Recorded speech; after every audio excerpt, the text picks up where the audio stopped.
Nós vamos abrir a palavra de Deus no livro de Apocalipse, capítulo 3. Apocalipse, capítulo 3, versos 7 a 13.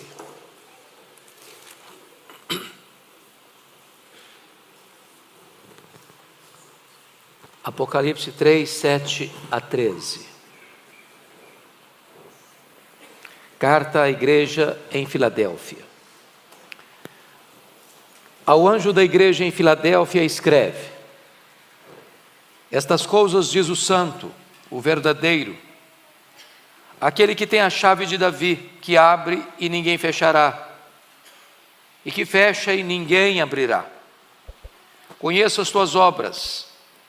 Eis que tenho posto diante de ti uma porta aberta, a qual ninguém pode fechar, que tens pouca força. Entretanto guardaste a minha palavra e não negaste o meu nome. Eis farei que alguns dos que são da sinagoga de Satanás, desses que a si mesmos se declaram judeus e não são, mas mentem, eis que os farei vir e prostrar-se aos teus pés e conhecer que eu te amei, porque guardaste a palavra da minha perseverança. Também eu te guardarei da hora da provação que há de vir sobre o mundo inteiro, para experimentar os que habitam sobre a terra. Venho sem demora. Conserva o que tens, para que ninguém tome a tua coroa. Ao vencedor, far-lo-ei coluna do santuário do meu Deus, e daí jamais sairá. Gravarei também sobre ele o nome do meu Deus, o nome da cidade do meu Deus, a nova Jerusalém que desce do céu, vinda da parte de Deus, e o meu novo nome. Quem tem ouvidos, ouça o que o Espírito diz às igrejas. Amém. Eu quero conversar um pouco com os meus amados sobre o tema: igreja, olhe para as oportunidades e não para os obstáculos. As 7 cartas enviadas às igrejas têm características bem peculiares. O Senhor Jesus Cristo, dentre as 7 igrejas, elogia 2, sem fazer qualquer censura: as igrejas de Esmirna e Filadélfia. Jesus elogia 4 igrejas, fazendo também censuras a elas. O que ocorreu com a igreja de Éfeso, de Pérgamo, de Tiatira e de Sardes. A uma igreja ele só fez censuras e nenhum elogio. É o caso da igreja de Laodiceia. E quando Jesus olha para essas 7 igrejas, ele tem um diagnóstico, talvez um pouco diferente do nosso, porque ele não tem uma opinião, ele tem o diagnóstico. Ele conhece. Ele olhou para a igreja de Éfeso e viu que aquela igreja era uma igreja fiel doutrinariamente, mas tinha perdido o seu primeiro amor. Ele olhou para a igreja de Esmirna, que era pobre, mas ele disse: você é rica. Ele olhou para a igreja de Pérgamo e viu que gente lá se misturava com o mundo, mas tinha gente fiel a ponto de morrer pela sua fé. Ele olhou para a igreja de Tiatira e viu uma igreja se corrompendo moralmente, mas alguns ainda permaneciam fiéis. Ele olhou para a igreja de Sardes e aquela igreja tinha um nome, uma igreja viva, mas Jesus olha e diz: não, você está morta. Jesus olhou para a igreja de Filadélfia e diz: você tem pouca força, mas eu coloquei diante de ti uma porta aberta. Ele olhou para a igreja de Laodiceia, e igreja que dizia que estava rica e abastada, e Jesus olha e diz: não, você é pobre, você é miserável, você está cega, você está nua.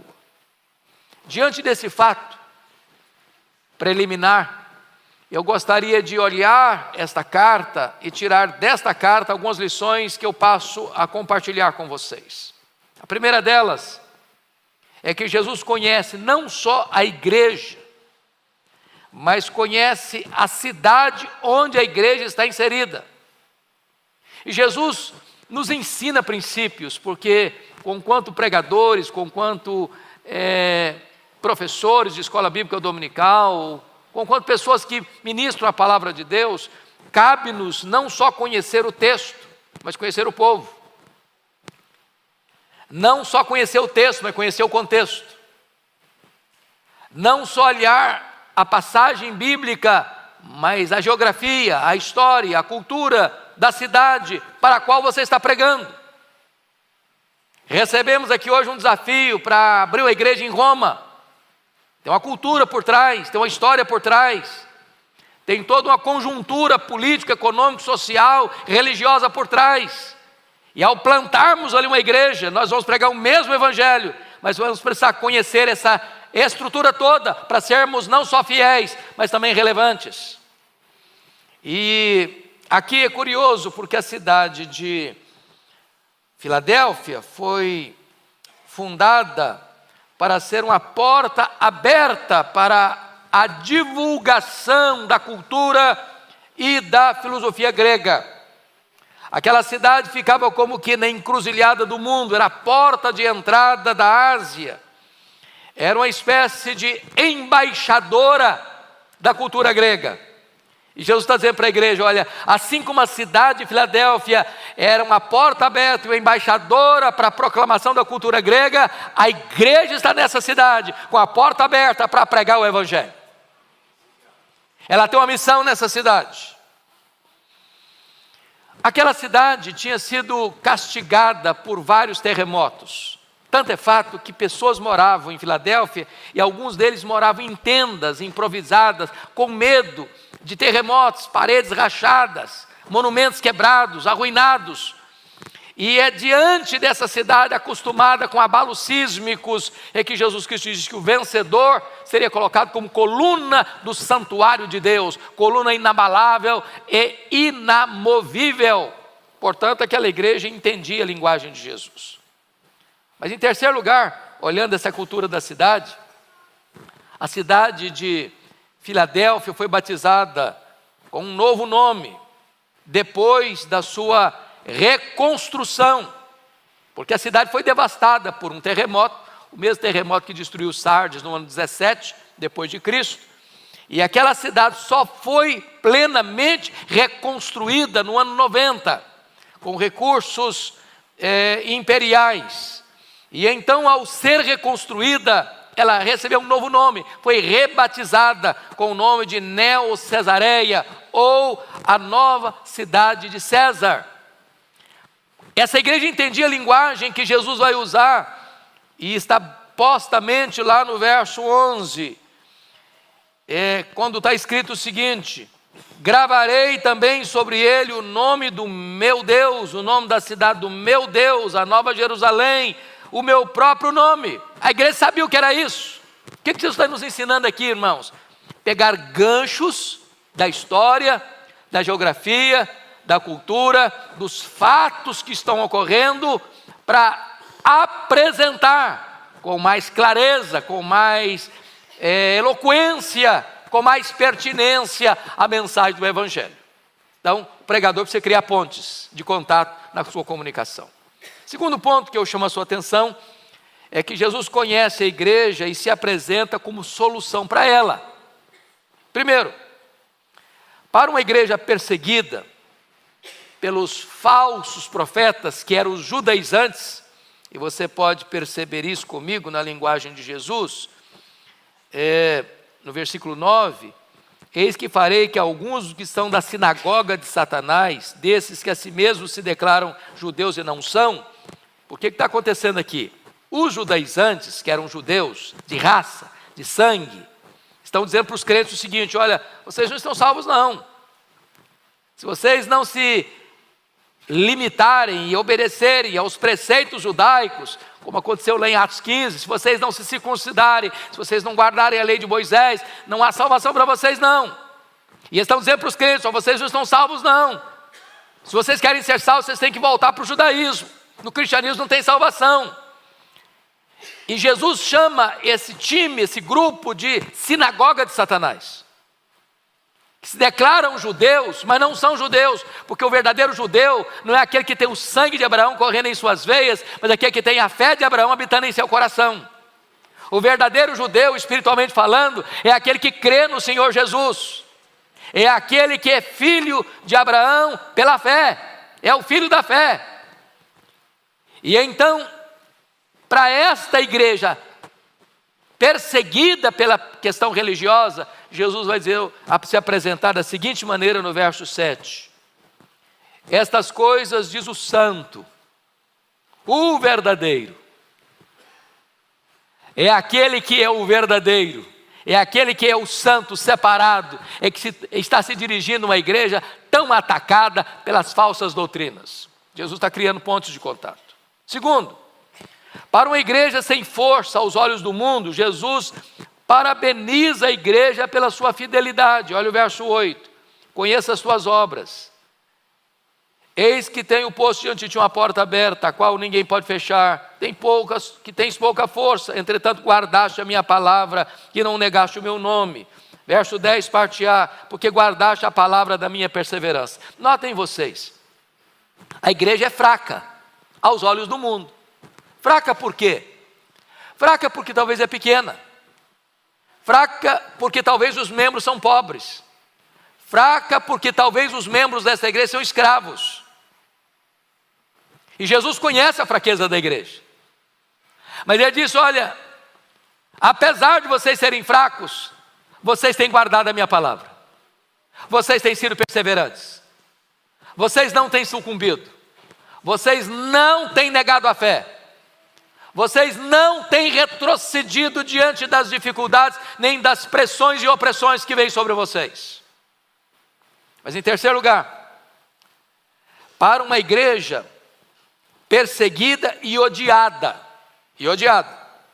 pela sinagoga de Satanás, Jesus diz que ela é a igreja amada por Ele. Olha o versículo 9 comigo. Eis que farei que alguns dos que são da sinagoga de Satanás, desses que a si mesmos se declaram judeus e não são, mas mentem, eis que os farei vir e prostrar-se aos teus pés e conhecer que eu te amei. Olha que coisa maravilhosa. O que Jesus está querendo dizer com isso? Não é, a minha vitória vai ter sabor de mel, não. Não é essa a ideia aqui. A ideia aqui é que esta igreja que está sendo acusada pelos judeus, que Jesus chama de sinagoga de Satanás, e não se intimida, não recua, mas permanece fiel, permanece íntegra, permanece obediente, o Senhor Jesus vai fazer que aqueles que estão atacando a igreja, acusando a igreja de ser falsa, de não crer no verdadeiro Deus, de não estar salva, essas pessoas vão ser trazidas pelo próprio Senhor Jesus, para terem que reconhecer que a igreja é verdadeira, é fiel e é amada do Senhor Jesus. Meus amados irmãos, o nosso papel não é tanto nos defendermos, é andarmos com Deus. Porque quando nós andamos com Deus, aqueles que nos criticam e zombam de nós, vão ter que voltar a nós e mudar de opinião a nosso respeito, e saber que nós somos o povo amado de Deus. Nós somos o seu povo, o seu rebanho, o seu corpo, a sua família, a menina dos seus olhos. Mas em quarto lugar, para uma igreja que guardou a palavra de Cristo nas provações, Cristo aguardará das provações futuras. Olha o verso 10 comigo. Porque guardaste a palavra da minha perseverança, também eu te guardarei da hora da provação que há de vir sobre o mundo inteiro, para experimentar os que habitam sobre a terra. Meus amados irmãos, isso é algo tão precioso para nós, porque quem guarda a igreja é o Senhor Jesus. Ontem o pastor Arival, parece que no culto da noite, fez uma declaração. Acho que no culto da manhã, quando estava falando da ceia. A igreja de Deus, ela é indestrutível. Ela não pode acabar. É promessa de Jesus. Ela vai celebrar a ceia até que Jesus volte. Então não vai ter um período da história que lá não tem mais celebração da ceia, porque acabou a igreja na história. Acabou. Não acabou não, não vai acabar não.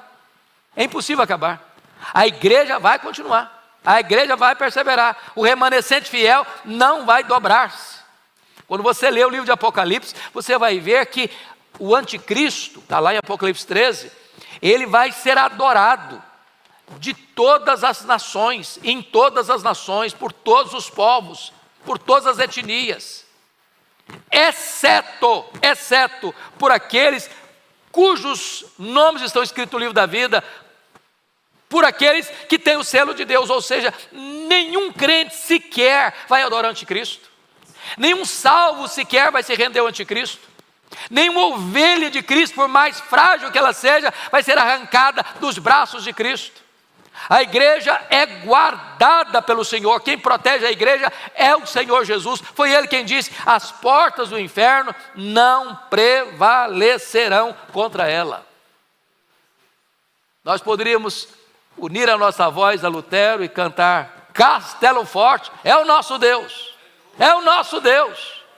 Nem demônios, nem o mundo, nem o ódio, nem a perseguição, nem a morte podem nos separar do amor de Deus que está em Cristo Jesus, nosso Senhor. Mas há um terceiro ponto que eu quero destacar.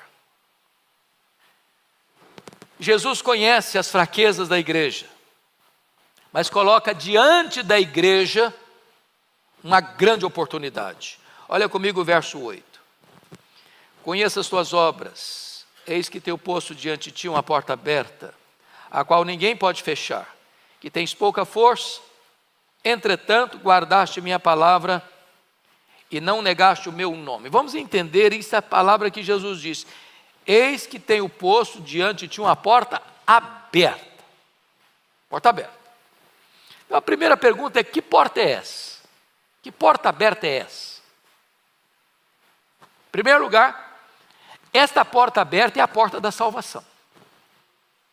Uma cidade de uma província da Ásia, que tem uma missão de espalhar a cultura grega, uma cidade que ao ser fundada como uma cidade bela, tinha muitos templos aos muitos deuses, aquela cidade era uma porta aberta por Jesus, à igreja, para que a igreja anunciasse naquela terra eivada de idolatria, eivada da cultura grega, a salvação em Cristo Jesus.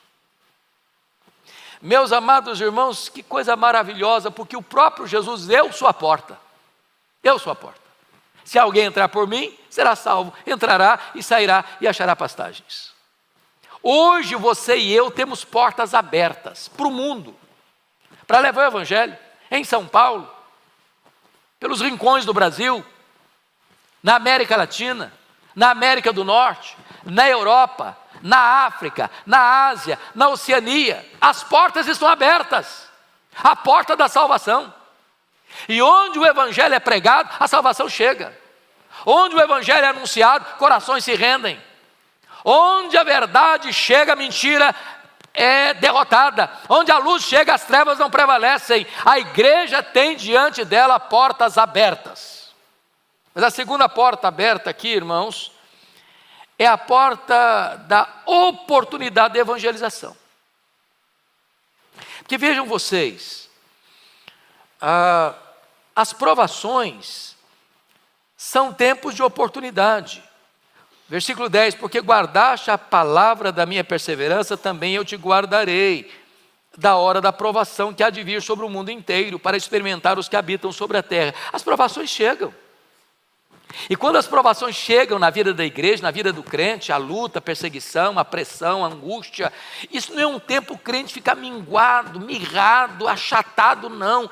É um tempo para o crente exalar o perfume de Cristo. Sabe por quê? É como a flor, quanto mais ela é esmagada, mais ela exala perfume. Quanto mais a igreja é exprimida, é perseguida, mais a igreja é poderosa. Quanto mais a igreja tem as suas restrições diante de um mundo que a persegue, ou das religiões de seitas que a oprimem, mais a igreja se levanta corajosamente para dizer que Jesus é a razão da nossa vida.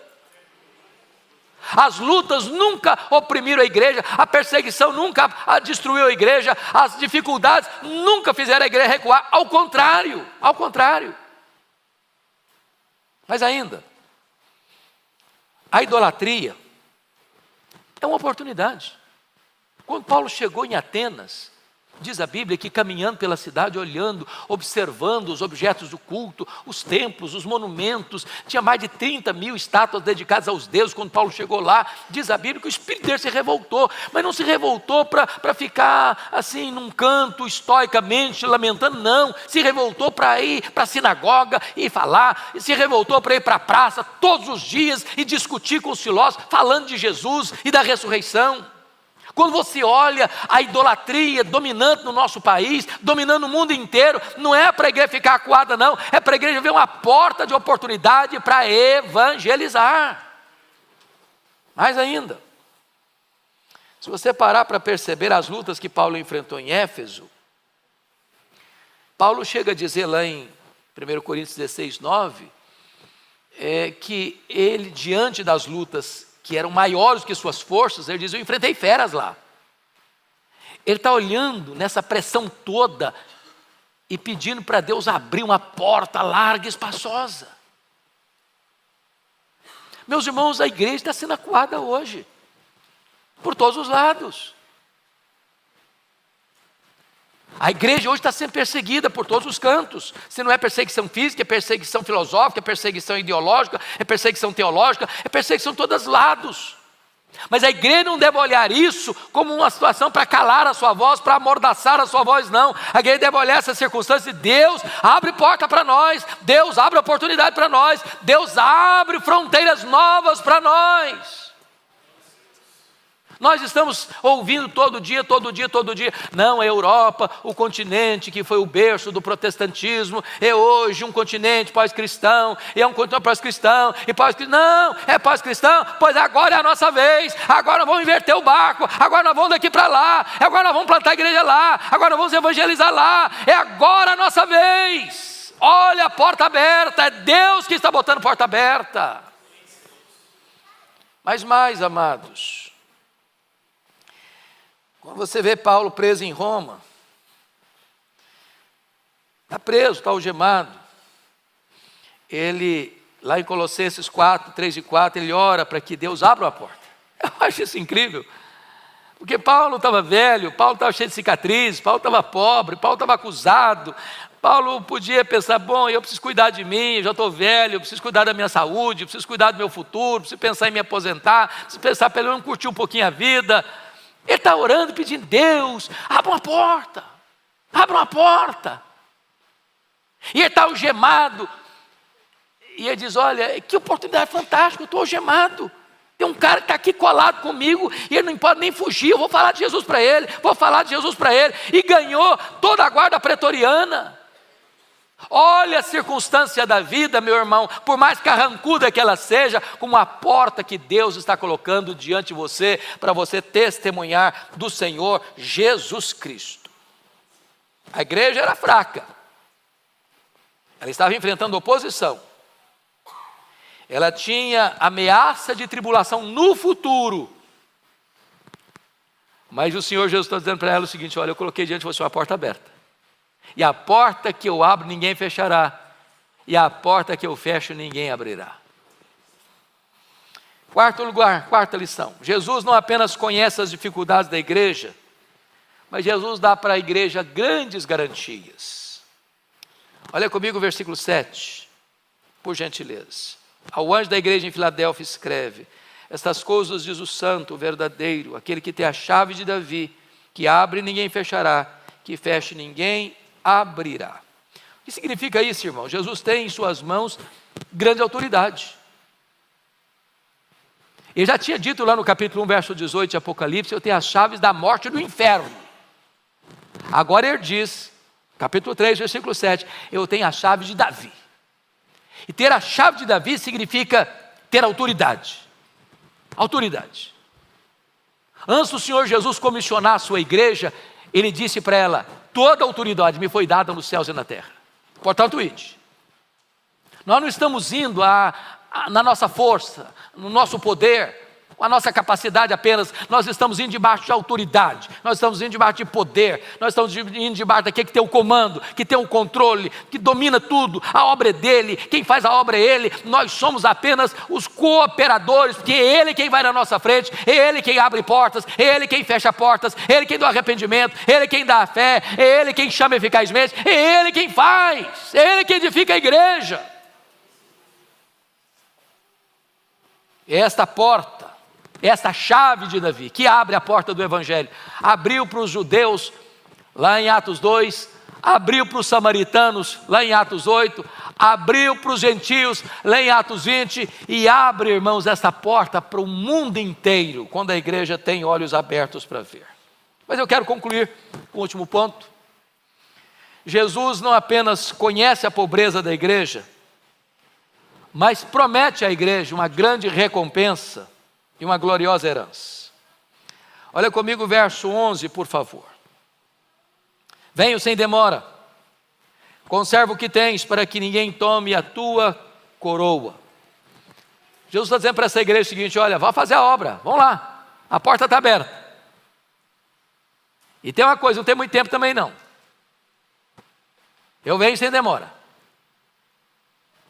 O tempo de Deus não é o nosso, mas Ele prometeu que vai voltar, e Ele disse que vai ser rápido,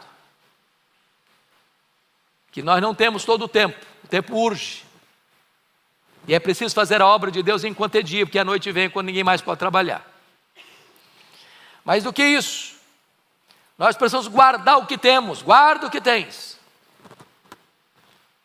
para que ninguém tome a tua coroa. E a ideia de coroa aqui, irmãos, não é perder a salvação, não é que alguém pode chegar em você e tirar a sua salvação, você está salvo hoje e perder essa salvação, não é isso que Jesus está falando. A coroa aqui é a grande oportunidade que aquela igreja tinha de, na cidade que tinha portas abertas para divulgar a cultura grega, a igreja tem portas abertas para pregar o Evangelho. Se a igreja não aproveita o tempo da sua oportunidade, como candeeiro que é, o Senhor Jesus pode chegar e retirar esse candeeiro. Como fez para a igreja de Éfeso: olha, se você não se arrepender, eu virei a ti e removerei o teu candeeiro. O candeeiro é feito para brilhar, se não está brilhando, não tem importância, não tem relevância, não faz sentido de existir. É como aquela planta que está lá na parábola que Jesus contou, de uma figueira no meio de uma vinha, que o dono veio e procurou fruto, não encontrou. Voltou no outro ano, procurou fruto, não encontrou. Voltou no terceiro ano, não encontrou fruto. E o dono falou: pode cortar. Está ocupando espaço inutilmente, pode cortar. O Senhor está nos dando oportunidades. Guarda o que tens, para que ninguém tome a tua coroa. Seja um crente de verdade, seja um crente ativo, dinâmico, que entenda que você não foi salvo apenas para desfrutar a salvação, você foi salvo também para levar essa salvação a outras pessoas. Você agora que foi alcançado é um enviado, você que foi alcançado pela graça, agora é um embaixador da graça de Deus. Você não pode se calar, você não pode se omitir. Mas a segunda coisa que Jesus faz é prometer no verso 12 algo maravilhoso: ao vencedor falo-ei coluna do santuário do meu Deus. Ou seja, se nós formos frágeis e peregrinos aqui, nós temos a promessa de algo inabalável ali. Se aqui formos peregrinos, lá nós seremos inabaláveis como a coluna do santuário de Deus. Nada nem ninguém pode nos abalar.